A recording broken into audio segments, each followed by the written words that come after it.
ಎಲ್ಲರಿಗೂ ನಮಸ್ಕಾರ. ಕಥಾವಾಚನಾಲಯಕ್ಕೆ ಸ್ವಾಗತ. ಅಧ್ಯಾಯ 21 ಅಯೋಧ್ಯಾಕಾಂಡ. ಶುಕ್ಲಾಂಬರಧರಂ ವಿಷ್ಣುಂ ಶಶಿವರ್ಣಂ ಚತುರ್ಭುಜಂ ಪ್ರಸನ್ನವದನಂ ಧ್ಯಾಯೇತ್ ಸರ್ವವಿಘ್ನೋಪಶಾಂತಯೇ.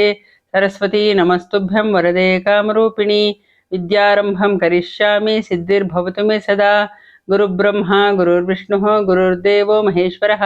ಗುರುಃ ಸಾಕ್ಷಾತ್ ಪರಬ್ರಹ್ಮ ತಸ್ಮೈ ಶ್ರೀ ಗುರವೇ ನಮಃ. ಕೂಜಂತಂ ರಾಮ ರಾಮೇತಿ ಮಧುರಂ ಮಧುರಾಕ್ಷರಂ ಆರುಹ್ಯ ಕವಿತಾ ಶಾಖಾಂ ವಂದೇ ವಾಲ್ಮೀಕಿ ಕೋಕಿಲಂ.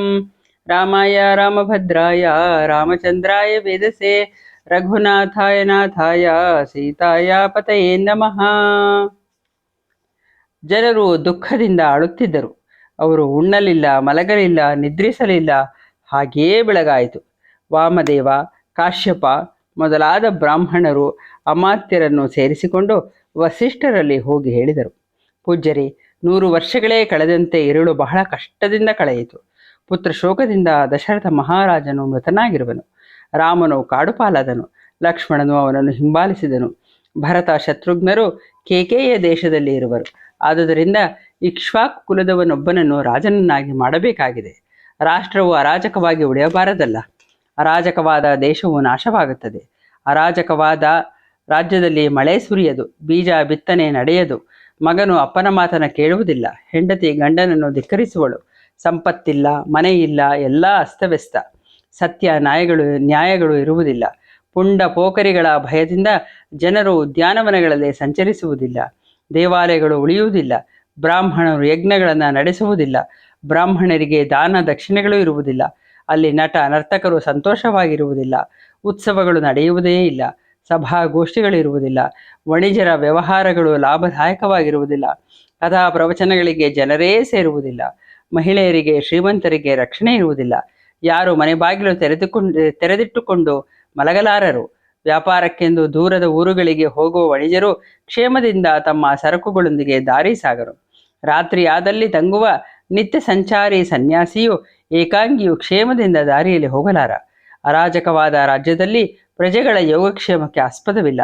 ಸೇನೆಗೂ ಶತ್ರುಗಳ ವಿರುದ್ಧ ಹೋರಾಡುವ ಬಲವಿರುವುದಿಲ್ಲ. ಜನರು ಕುದುರೆಗಳ ಮೇಲೂ ರಥಗಳಲ್ಲೂ ಸಂಚರಿಸಲಾರರು. ರಾಜನಿಲ್ಲದ ರಾಜ್ಯವು ನೀರಿಲ್ಲದ ನದಿಯಂತೆ, ಗಿಡಮರಗಳು ಇಲ್ಲದ ಕಾಡಿನಂತೆ ಶೋಭಿಸಲಾರದು. ಮೀನುಗಳು ಮೀನುಗಳನ್ನೇ ನುಂಗುವಂತೆ ಮನುಷ್ಯರು ಮನುಷ್ಯರನ್ನೇ ಕಿತ್ತು ತಿನ್ನುವರು. ಧ್ವಜವು ರಥದ ಗುರುತು, ಹೊಗೆಯು ಬೆಂಕಿಯ ಗುರುತು. ನಮ್ಮೆಲ್ಲರ ಗುರುತಾದ ಮಹಾರಾಜರು ಸ್ವರ್ಗಸ್ಥರಾಗಿದ್ದಾರೆ. ಶರೀರಕ್ಕೆ ಕಣ್ಣಿದ್ದಂತೆ ದೇಶಕ್ಕೆ ರಾಜ. ಸತ್ಯ ಧರ್ಮಗಳು ಅವನಿಂದಲೇ ಉಳಿಯುತ್ತವೆ. ರಾಜನು ಸತ್ಯ ಧರ್ಮ, ಕುಲೀನರ ಕುಲ, ತಾಯಿ ತಂದೆ, ಹಿತಕಾರಿ, ಇಂದ್ರ, ಯಮ, ವರುಣ, ಕುಬೇರ ಇವರೆಲ್ಲರ ಸಾಮರ್ಥ್ಯ ರಾಜನಲ್ಲಿರುತ್ತದೆ. ತಪ್ಪು ಸರಿಗಳ ವಿವೇಕವಿರುವುದೇ ರಾಜನಿದ್ದಾಗ. ರಾಜನು ಬದುಕಿರುವಾಗಲೂ ನಾವೆಲ್ಲರೂ ನೀವಂದಂತೆ ನಡೆಯುತ್ತಿದ್ದೆವು. ಈಗಲೂ ಅಷ್ಟೇ. ಸಮುದ್ರವು ದಡವನ್ನು ಎಂದಿಗೂ ದಾಟದಂತೆ ನಾವು ನಿಮ್ಮ ಮಾತನ್ನು ಮೀರುವುದಿಲ್ಲ. ಮುನಿವರಿಯರೇ, ಈಗ ರಾಜನಿಲ್ಲದ ಈ ರಾಜ್ಯ ಕಾಡಿನಂತೆ ಆಗಿದೆ. ಆದುದರಿಂದ ನೀವು ವಿಮರ್ಶಿಸಿ ಇಕ್ಷ್ವಾಕು ಕುಲದ ರಾಜಪುತ್ರನೊಬ್ಬನನ್ನ ಕರೆಯಿಸಿ ಪಟ್ಟಾಭಿಷೇಕವನ್ನ ನೆರವೇರಿಸಿರಿ. ಅವರೆಲ್ಲರ ಮಾತುಗಳನ್ನು ಗಮನವಿಟ್ಟು ಕೇಳಿಸಿಕೊಂಡ ವಸಿಷ್ಠರು ಅವರಿಗೆಂದರು, ನೀವು ಹೇಳಿದ್ದೆಲ್ಲ ಯೋಗ್ಯವಾಗಿಯೇ ಇದೆ. ರಾಜ್ಯವನ್ನ ಆಗಲೇ ಭರತನಿಗೆ ಕೊಟ್ಟಾಗಿದೆ. ಈ ವಿಷಯದಲ್ಲಿ ಯಾವುದೇ ಗೊಂದಲವಿಲ್ಲ. ಅವನೀಗ ಶತ್ರುಘ್ನನೊಡನೆ ಅವನ ಸೋದರಮಾವನ ಮನೆಯಲ್ಲಿದ್ದಾನೆ. ಆದಷ್ಟು ಬೇಗನೆ ಅವನನ್ನು ಅಲ್ಲಿಂದ ಕರೆತರಬೇಕು. ಅದಕ್ಕೆ ಶೀಘ್ರಗಾಮಿ ಕುದುರೆಗಳನ್ನೇರಿ ದೂತರು ಅಲ್ಲಿಗೆ ಹೋಗಲಿ. ಬೇರೆ ನಾವು ಆಲೋಚಿಸಬೇಕಾದದ್ದೇನೂ ಇಲ್ಲ. ಎಲ್ಲರೂ ಅದಕ್ಕೆ ಒಪ್ಪಿದರು.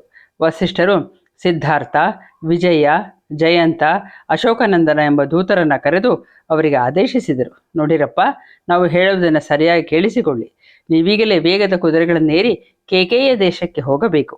ಅಲ್ಲಿ ಯಾವುದೇ ರೀತಿಯ ದುಃಖವನ್ನು ತೋರ್ಪಡಿಸದೆ ನಾನು ಹೇಳಿದೆನು ಎಂದು ಭರತನಿಗೆ ಹೀಗೆನ್ನಬೇಕು. ಪುರೋಹಿತರಾದ ವಸಿಷ್ಠರು ಮತ್ತು ಮಂತ್ರಿಗಳು ನಿಮ್ಮೆಲ್ಲರ ಕ್ಷೇಮವನ್ನು ವಿಚಾರಿಸಿದ್ದಾರೆ. ನೀವು ತತ್ಕ್ಷಣ ಅಯೋಧ್ಯೆಗೆ ಹೊರಟು ಬರಬೇಕು. ಇಲ್ಲಿ ನೀನು ಮಾಡಬೇಕಾದ ಬಹುಮುಖ್ಯವಾದ ಕಾರ್ಯವಿದೆ. ಅಲ್ಲಿ ಅವರಿಗೆ ಯಾರಿಗೂ ರಾಮನ ವನಾಗಮನವನ್ನಾಗಲಿ, ದಶರಥನ ಮರಣಿಸುವುದನ್ನಾಗಲಿ, ರಘುವಂಶಕ್ಕೆ ಬಂದಿರುವ ವಿಪತ್ತನ್ನಾಗಲಿ ಆಪತ್ತನ್ನಾಗಲಿ ತಿಳಿಸತಕ್ಕದ್ದಲ್ಲ. ಬಹು ಅಮೂಲ್ಯ ರೇಷ್ಮೆ ವಸ್ತ್ರಗಳನ್ನು, ಆಭರಣಗಳನ್ನು ಉಡುಗೊರೆ ಎಂದು ತೆಗೆದುಕೊಂಡು ಹೋಗಿರಿ. ವಸಿಷ್ಠರ ಅಣತಿಯಂತೆ ದೂತರು ಕೇಕೇಯ ದೇಶಕ್ಕೆ ಪ್ರಯಾಣ ಬೆಳೆಸಿದರು. ಮೊದಲು ಅಪರತಾಲ ಪರ್ವತದ ಹತ್ತಿರ ಹರಿಯುವ ಮಾಲಿನಿ ನದಿಯ ಗುಂಟ ಹೋಗಿ ಪ್ರಲಂಬ ಎಂಬ ಪರ್ವತವನ್ನು ತಲುಪಿದರು. ಅಲ್ಲಿಂದ ಉತ್ತರಕ್ಕೆ ಸಾಗುತ್ತಾ ಹಸ್ತಿನಾಪುರದ ಸಮೀಪ ಗಂಗಾ ನದಿಯನ್ನು ದಾಟಿದರು. ಹಾಗೆ ಪಶ್ಚಿಮದ ಕಡೆಗೆ ಹೋದವರಿಗೆ ಕುರುಜಾಂಗಲ ಎಂಬ ದೇಶವು ಸಿಕ್ಕಿತು. ಅಲ್ಲಿಂದ ಪಾಂಚಾಲ ದೇಶಕ್ಕೆ ಹೋಗಿ ಶರದಂಡಾ ನದಿಯನ್ನು ದಾಟಿದವರಿಗೆ ಮುಂದೆ ಕುಲಿಂಗ ನಗರ, ಆಮೇಲೆ ಅಬಿಕಾಲವೆಂಬ ಪ್ರದೇಶ, ಅದು ಮುಂದುವರಿದು ತೇಜೋಭಿಭವ ಎಂಬ ಸ್ಥಳ ಸಿಕ್ಕಿದವು. ಮುಂದೆ ಅವರಿಗೆ ಎದುರಾದದ್ದೇ ಇಕ್ಷುಮತಿ ನದಿ. ಅದು ರಘುವಂಶೀಯರಿಂದ ಪೂಜಿತವಾದದ್ದು. ಮುಂದುವರಿಯುತ್ತಾ ಬಾಹ್ಲೀಕ ದೇಶವನ್ನು ತಲುಪಿದರು. ಅಲ್ಲಿ ವೇದ ಪಾರಂಗತರಾದ ಬ್ರಾಹ್ಮಣರು ಬೊಗಸೆಯಲ್ಲಿ ನೀರು ಕುಡಿಯುವುದನ್ನು ನೋಡಿದರು. ಮುಂದೆ ಅವರಿಗೆ ಸಿಕ್ಕಿದ್ದೇ ಸುಧಾಮ ಪರ್ವತ. ಆ ಪರ್ವತದಲ್ಲಿ ವಿಷ್ಣುಪದದ ದರ್ಶನವನ್ನು ಪಡೆದರು. ಅಲ್ಲಿಂದ ಮುಂದುವರಿದವರಿಗೆ ವಿಪಾಶಾ ಮತ್ತು ಶಾಲ್ಮಲಿ ನದಿಗಳು ಸಿಕ್ಕಿದವು. ಅವುಗಳನ್ನು ದಾಟಿ ಹೋದವರು ನೇರವಾಗಿ ಗಿರಿವಜ್ರವನ್ನು ತಲುಪಿದರು. ಗಿರಿವಜ್ರವು ಕೇಕೆಯ ದೇಶದ ರಾಜಧಾನಿ. ಅಲ್ಲಿ ತಲುಪುವಾಗಲೇ ರಾತ್ರಿಯಾಗಿತ್ತು. ಯಾವ ರಾತ್ರಿ ದೂತರು ಕೇಕೆಯವನ್ನು ತಲುಪಿದರೋ ಅದೇ ರಾತ್ರಿ ಭರತನಿಗೆ ಒಂದು ಕೆಟ್ಟ ಕನಸು ಬಿದ್ದಿತು. ಬೆಳಗಿನ ಜಾವದಲ್ಲಿ ಬಿದ್ದ ಕನಸಿನಿಂದ ರಾಜಕುಮಾರನ ನೆಮ್ಮದಿಯೇ ಹಾಳಾಗಿತ್ತು. ಅವನ ದುಗುಡವನ್ನು ಕಂಡ ಅವನ ಸ್ನೇಹಿತರು ಅವನ ಮನೋರಂಜನೆಗಾಗಿ ಕಥಾಗೋಷ್ಠಿಗಳನ್ನು ನಡೆಸಿದರು. ಕೆಲವರು ವಾದ್ಯಗಳನ್ನು ನುಡಿಸಿದರು, ಕೆಲವರು ನರ್ತಿಸಿದರು, ಮತ್ತೆ ಕೆಲವರು ನಾಟಕಗಳನ್ನು ಪ್ರದರ್ಶಿಸಿದರು, ಇನ್ನು ಕೆಲವರು ಹಾಸ್ಯ ಕಾರ್ಯಕ್ರಮಗಳನ್ನು ನಡೆಸಿಕೊಟ್ಟರು. ಆದರೂ ಭರತನ ಕಳವಳ ಕಡಿಮೆಯಾಗಲಿಲ್ಲ. ಆಗ ಅವನ ಮಿತ್ರನೊಬ್ಬನು ಕೇಳಿದನು, ಯಾಕಪ್ಪ ಭರತ ಸಂತೋಷ ಪಡುತ್ತಿಲ್ಲ? ಅದಕ್ಕೆ ಭರತನೆಂದನು, ಮಿತ್ರ, ನಮ್ಮಪ್ಪ ಕೊಳಕು ಬಟ್ಟೆಯನ್ನುಟ್ಟುಕೊಂಡು ತಲೆಯನ್ನು ಕೆದರಿಕೊಂಡು ಪರ್ವತದ ತುದಿಯಿಂದ ಸಗಣಿ ಹೊಂಡಕ್ಕೆ ಬಿದ್ದ ಹಾಗೆ ಕನಸನ್ನು ಕಂಡೆ. ಅವನು ಆ ಸಗಣಿಯಲ್ಲಿ ಈಜುತ್ತಾ ಬೊಗಸೆಯಲ್ಲಿ ಎಣ್ಣೆಯನ್ನು ಕುಡಿಯುತ್ತಾ ನಗುವಂತೆ ಕಾಣಿಸಿತು. ಮತ್ತೆ ತಿಲಾನವನ್ನು ತಿಂದು ಮೈಗೆ ಎಣ್ಣೆ ಹಚ್ಚಿಕೊಂಡು ಎಣ್ಣೆಯ ಹೊಂಡದಲ್ಲಿ ಮುಳುಗಿದನು. ಒಣಗಿ ಹೋದ ಸಮುದ್ರವನ್ನು, ಭೂಮಿಗೆ ಬೀಳುತ್ತಿರುವ ಚಂದ್ರನನ್ನು, ಕತ್ತಲು ಕವಿದ ಭೂಮಿಯನ್ನು ಕಂಡೆನು. ನಮ್ಮ ಆನೆಯ ದಂತವು ಪುಡಿಪುಡಿಯಾಯಿತು. ಇದ್ದಕ್ಕಿದ್ದಂತೆ ಜ್ವಲಿಸುತ್ತಿದ್ದ ಬೆಂಕಿಯ ನಂದಿ ಹೋಯಿತು. ಭೂಮಿಯು ಕೆಳಗೆ ಕುಸಿದಂತಾಯಿತು. ಮರಗಳೆಲ್ಲ ಒಣಗಿ ಹೋದವು. ಪರ್ವತಗಳೆಲ್ಲ ಧ್ವಂಸವಾಗಿ ಅಲ್ಲಿ ಹೊಗೆಯು ತುಂಬಿತು. ನಮ್ಮಪ್ಪ ಕಪ್ಪು ಬಟ್ಟೆಯನ್ನುಟ್ಟು ಕಬ್ಬಿಣ ಪೀಠದ ಮೇಲೆ ಕುಳಿತನು. ಅವನನ್ನು ನೋಡಿ ಕೆಲವು ಕಪ್ಪು ಕಂದು ಬಣ್ಣದ ಹೆಂಗಸರು ನಗುತ್ತಿದ್ದರು. ಆಗ ಅಧರ್ಮಾತ್ಮನು ಬೇಗ ಬೇಗನೆ ಕೆಂಪು ಹೂವಿನ ಮಾಲೆಯನ್ನು ಧರಿಸಿ ರಕ್ತ ಚಂದನವನ್ನು ಲೇಪಿಸಿಕೊಂಡು ಕತ್ತೆಗಳು ಎಳೆಯುವ ರಥದಲ್ಲಿ ಕುಳಿತು ದಕ್ಷಿಣ ದಿಕ್ಕಿಗೆ ಹೋದನು. ಕೆಂಪು ಬಟ್ಟೆಯನ್ನುಟ್ಟುಕೊಂಡ ಒಬ್ಬಳು ರಾಕ್ಷಸಿ ರಾಜನನ್ನು ನೋಡಿ ನಗುತ್ತಿದ್ದಳು. ಅವನನ್ನು ಎಳೆದಾಡುತ್ತಿದ್ದಳು. ಇಂತಹ ಭಯಂಕರವಾದ ಕನಸನ್ನು ಕಂಡೆನು. ನಾನಾಗಲಿ, ರಾಮನಾಗಲಿ, ರಾಜನಾಗಲಿ ಅಥವಾ ಲಕ್ಷ್ಮಣನಾಗಲಿ ಸಾಯುವುದು ನಿಶ್ಚಿತ. ಯಾವ ಮನುಷ್ಯನು ಕಥೆವಾಹನದಲ್ಲಿ ಹೋಗುತ್ತಾನೋ ಅವನ ಚಿತೆಯಿಂದ ಹೊಗೆ ಏಳುವುದು ಸಿದ್ಧ. ಇದರಿಂದ ನನಗೆ ತುಂಬ ವ್ಯಥೆಯಾಗುತ್ತಿದೆ. ನಿಮ್ಮ ಮನೋರಂಜನೆ ನನ್ನನ್ನು ರಂಜಿಸುತ್ತಿಲ್ಲ. ನನ್ನ ಗಂಟಲು ಒಣಗುತ್ತಿದೆ. ನನ್ನ ಸ್ವಾಸ್ಥ್ಯ ಕದಡಿದೆ. ಭಯಕ್ಕೆ ಕಾರಣವಿಲ್ಲದಿದ್ದರೂ ಭಯವಾಗುತ್ತದೆ. ನನ್ನ ಮೇಲೆಯೇ ನನಗೆ ಜಿಗುಪ್ಸೆ ಉಂಟಾಗುತ್ತದೆ. ರಾಜನ ಬಗೆಗೆ ಚಿಂತೆಯುಂಟಾಗಿದೆ. ಅಷ್ಟರಲ್ಲಿ ಅಯೋಧ್ಯೆಯ ದೂತರು ಅರಮನೆಯನ್ನು ಪ್ರವೇಶಿಸಿದರು. ಅಯೋಧ್ಯೆಯ ದೂತರು ಮೊದಲು ರಾಜನಿಗೂ ರಾಜಪುತ್ರನಿಗೂ ಗೌರವವನ್ನು ಸಲ್ಲಿಸಿದರು. ಅವರಿಂದ ಸಮ್ಮಾನಿತರಾಗಿ ಭರತನನ್ನು ಕಂಡು ಅವನ ಪಾದಗಳಿಗೆ ವಂದಿಸಿದರು. ಅವರೆಂದರು, ರಾಜಕುಮಾರ, ಪುರೋಹಿತರು ಮತ್ತು ಮಂತ್ರಿಗಳು ನಿನ್ನ ಕುಶಲವನ್ನು ವಿಚಾರಿಸಿರುವರು. ಕೂಡಲೇ ಹೊರಟು ಬರಬೇಕೆಂದು ಮತ್ತು ಮಾಡಬೇಕಾದ ಒಂದು ಬಹು ಮುಖ್ಯವಾದ ಕಾರ್ಯವಿದೆ ಎಂದು ಹೇಳಿ ಕಳಿಸಿದ್ದಾರೆ. ಈ ಅಮೂಲ್ಯವಾದ ವಸ್ತ್ರ ಮತ್ತು ಒಡವೆಗಳನ್ನು ಕಳಿಸಿಕೊಟ್ಟಿದ್ದಾರೆ. ಇವುಗಳಲ್ಲಿ 20 ಕೋಟಿಗಳಷ್ಟನ್ನು ಅಶ್ವಪತಿ ಮಹಾರಾಜನಿಗೂ 10 ಕೋಟಿಗಳಷ್ಟನ್ನು ಯುಧಾಜಿತನಿಗೆ ಕೊಡಬೇಕಂತೆ. ಭರತನು ಆ ಉಡುಗೊರೆಗಳನ್ನು ಸ್ವೀಕರಿಸಿದನು. ದೂತರನ್ನು ಸತ್ಕರಿಸಿ ಕೇಳಿದನು, ನಮ್ಮಪ್ಪ ದಶರಥ ಮಹಾರಾಜನು ಕುಶಲವೇ? ರಾಮ ಲಕ್ಷ್ಮಣರು ಆರೋಗ್ಯದಿಂದ ಇದ್ದಾರೆಯೇ? ಧರ್ಮಜ್ಞಾದ ಪೂಜ್ಯ ಕೌಸಲ್ಯು ಕ್ಷೇಮವೇ? ಲಕ್ಷ್ಮಣ ಶತ್ರುಘ್ನರ ಅಮ್ಮ ಸುಮಿತ್ರೆ ಹೇಗಿದ್ದಾಳೆ? ಯಾವಾಗಲೂ ಸ್ವಾರ್ಥ ಚಿಂತನೆಯಲ್ಲೇ ಕಾಲ ಕಳೆಯುವ ಚಂಡಿ ಕೋಪಿಷ್ಟೆ ತಾನೇ ಎಲ್ಲವನ್ನ ಬಲ್ಲವಳು ಎಂದು ಭ್ರಮೆಯಲ್ಲಿರುವ ನನ್ನಮ್ಮ ಕೈಕೇಯಿ ಹೇಗಿದ್ದಾಳೆ? ಅದಕ್ಕೆ ದೂತರೆಂದರು, ಮಹಾವೀರ, ನೀನು ಯಾರೆಲ್ಲರ ಕುಶಲವನ್ನು ವಿಚಾರಿಸಿದೆಯೋ ಅವರೆಲ್ಲರೂ ಚೆನ್ನಾಗಿದ್ದಾರೆ. ನಿನ್ನ ರಥವನ್ನು ಸಜ್ಜಾಗಿಸಿ ಹೊರಡೋಣ. ಭರತನೆಂದನು, ನೀವು ತ್ವರೆಪಡಿಸುತ್ತಿರುವುದನ್ನು ಮಹಾರಾಜನಿಗೆ ತಿಳಿಸಿ ಅವನಿಂದ ಮತ್ತು ಮಾವನಿಂದ ಬೇಳ್ಕೊಂಡು ಬರುತ್ತೇನೆ. ಹಾಗೆಂದವನೇ ಭರತನು ಅಶ್ವಪತಿಯಲ್ಲಿ ಹೋಗಿ, ಅಜ್ಜ, ತಂದೆಯವರಿಗೆ ಹೋಗುತ್ತೇನೆ. ದೂತರ ಮೂಲಕ ಸಂದೇಶ ಬಂದಿದೆ. ನೀನು ಯಾವಾಗ ಜ್ಞಾಪಿಸಿಕೊಳ್ಳುತ್ತೆಯೋ ಆಗ ಮತ್ತೆ ಬಂದು ನೋಡುತ್ತೇನೆ ಎಂದನು. ಮಾತಾಮಹನು ಮೊಮ್ಮಗನನ್ನು ಅಪ್ಪಿಕೊಂಡು ಅವನ ತಲೆಯನ್ನು ಅಘ್ರಾಣಿಸಿದನು. ಮತ್ತೆಂದನು, ಹೋಗಪ್ಪ ಹೋಗು, ನಿನ್ನ ನನ್ನ ಅನುಮತಿ ಇದೆ.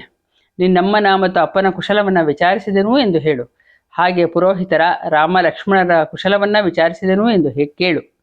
ಹೀಗೆಂದವನೇ ಅಶ್ವಪತಿಯು ಭರತನಿಗೆ ಉತ್ತಮ ಜಾತಿಯ ಆನೆಗಳನ್ನು, ಚಿತ್ರ ವಿಚಿತ್ರ ಉಣ್ಣೆಯ ಬಟ್ಟೆಗಳನ್ನು, ಜಿಂಕೆಯ ಚರ್ಮಗಳನ್ನು ಹಣದೊಂದಿಗೆ ಕೊಟ್ಟನು. ಅಲ್ಲದೆ 1600 ಕುದುರೆಗಳನ್ನು ಕೊಟ್ಟನು.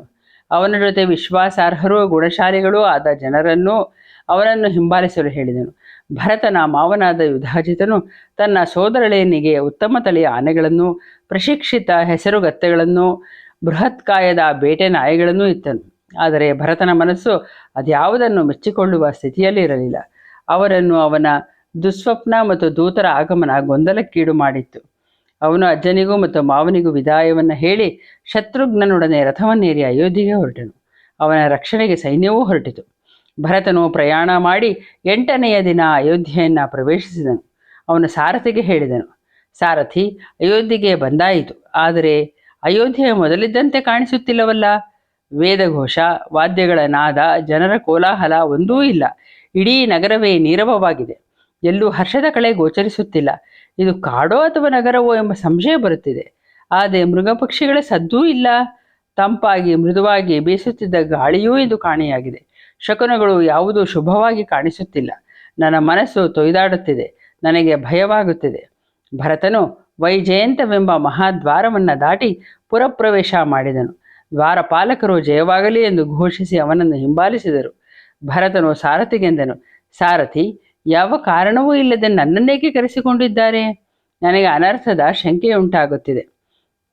ರಾಜರಿಗೆ ಏನಾದರೂ ಆಪತ್ತು ಸಂಭವಿಸಿದರೆ ಏನೂ ಉತ್ಪಾತಗಳು ಕಾಣಿಸಿಕೊಳ್ಳುತ್ತವೆ ಎಂದು ಹಿಂದಿನವರು ಹೇಳುತ್ತಿದ್ದರೋ ಅದೆಲ್ಲವೂ ನನಗೆ ಕಾಣಿಸುತ್ತಿದೆ. ಇಲ್ಲಿ ಯಾವ ಮನೆಯಲ್ಲೂ ಕಸಗುಡಿಸಿಲ್ಲ, ರಂಗೋಲಿ ಹಾಕಿಲ್ಲ, ಮನೆ ಬಾಗಿಲುಗಳನ್ನು ಸರಿಯಾಗಿ ಹಾಕಿಲ್ಲ, ಬಲಿಕರ್ಮಗಳು ನಡೆದಿಲ್ಲ, ಧೂಪಗಳ ಗಂಧವಿಲ್ಲ, ಜನರು ಯಾರೂ ಊಟ ಮಾಡಿದಂತೆ ಕಾಣಿಸುತ್ತಿಲ್ಲ, ಯಾವ ಮನೆಗಳು ಮಂಗಳಮಯವಾಗಿಲ್ಲ, ಎಲ್ಲೂ ಹೂವಿನ ಮಾಲೆಗಳಿಲ್ಲ, ಅಂಗಳಗಳನ್ನು ಸ್ವಚ್ಛಗೊಳಿಸಿಲ್ಲ, ದೇವಾಲಯಗಳು ಶೂನ್ಯವಾಗಿವೆ, ಪೂಜೆ ಪುನಸ್ಕಾರ ಯಜ್ಞ ಯಾವುದೂ ನಡೆಯುತ್ತಿಲ್ಲ, ಅಂಗಡಿಗಳೆಲ್ಲ ಬಡಗುಡುತ್ತಿವೆ, ವ್ಯಾಪಾರದ ಭರಾಟೆ ಇಲ್ಲ, ಜನರೆಲ್ಲ ಕಂಬನಿಗರಿಯುವಂತಿದೆ. ಭರತನು ವ್ಯಥಿತನಾಗಿ ರಥದಿಂದ ಇಳಿದು ದಶರಥನ ಅರಮನೆಗೆ ಪ್ರವೇಶಿಸಿದನು. ಮಂಗಳಂ ಜಯ ಮಂಗಳಂ ಶುಭ ಮಂಗಳಂ ಶ್ರೀರಾಮಗೆ, ಭಾನುಕುಲದಲ್ಲಿ ಜನಿಸಿದವಗೆ ಭಕ್ತ ಜನ ಪರಿಪಾಲಗೆ, ಲೀಲೆಯಿಂದಲಿ ವಾಲಿ ನಿಗ್ರಹ ಮಾಡಿದ ಭೂಪಾಲಗೆ. ಮಂಗಳಂ ಜಯ ಮಂಗಳಂ ಶುಭ ಮಂಗಳಂ ಶ್ರೀರಾಮಗೆ, ತಾಟಕೀಯ ಕೊಂದವನಿಗೆ ಘೋರಾಟವನ ಸಂಚಾರಿಗೆ, ಆಟಕೋಜ್ವಲ ಕಾಂತಿ ಶೋಭಿಪ ದಿವ್ಯ ರತ್ನ ಕಿರೀಟಗೆ. ಮಂಗಳಂ ಜಯ ಮಂಗಳಂ ಶುಭ ಮಂಗಳಂ ಶ್ರೀರಾಮಗೆ, ದಂಡಕಾರಣ್ಯಕ್ಕೆ ಪೋಗಿ ಚಂಡ ದೈತ್ಯನ ಗೆಲಿದವಗೆ, ಅಂಡಪಿಂಡ ಬ್ರಹ್ಮಾಂಡ ನಾಯಕ ರಾಮ ಕೋದಂಡ ರಾಮಗೆ. ಮಂಗಳಂ ಜಯ ಮಂಗಳಂ ಶುಭ ಮಂಗಳಂ ಶ್ರೀರಾಮಗೆ. ಜೈ ಶ್ರೀರಾಮ್. ಧನ್ಯವಾದಗಳು. ತಪ್ಪಿದ್ದರೆ ಕ್ಷಮಿಸಿ.